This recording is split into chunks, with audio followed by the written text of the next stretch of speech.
Every commandlet that you run on PowerShell sits inside something called as a module. So if you want to run a commandlet on your machine, you need to make sure that the module is available. And if the module is not available, then we may land up in errors like these. In this case, the user is trying to run a command called connect-msol service. And the error shows up because your operating system does not recognize the commandlet. This is happening because the module that has the commandlet is not installed or is not available. You can identify the list of modules on your computer by running get-module with the syntax called -list available. Let's see how the output looks like. On the PowerShell interface, I'll run this command called get-module, use the tab to autocomplete, and use -list available syntax. You can also use tab here for autocompletion. Hit enter, and depending on the number of modules you have installed on your computer, it may take proportionate amount of time.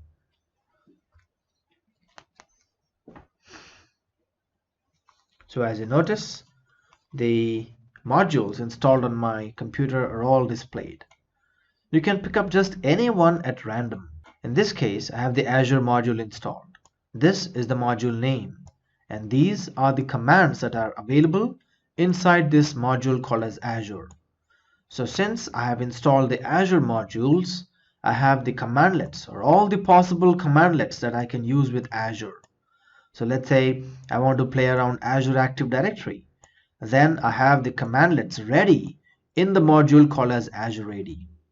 Let's look at Windows specific commands by scrolling down a little bit further. The Windows Defender, the BitLocker, Bit Transfer module is there. DNS Client module is there, so I can use resolve-DNS name or clear-DNS client cache commandlet to do certain actions on the DNS. There is a KDS, which is a Kerberos Key Distribution Service key on my machine. Similarly, PKI related modules so that I can create self-signed certificates, manage and export certificates, etc. So commandlets are inside the modules. Modules are installed by default on your computer, or in this case, Azure module has been downloaded from the internet.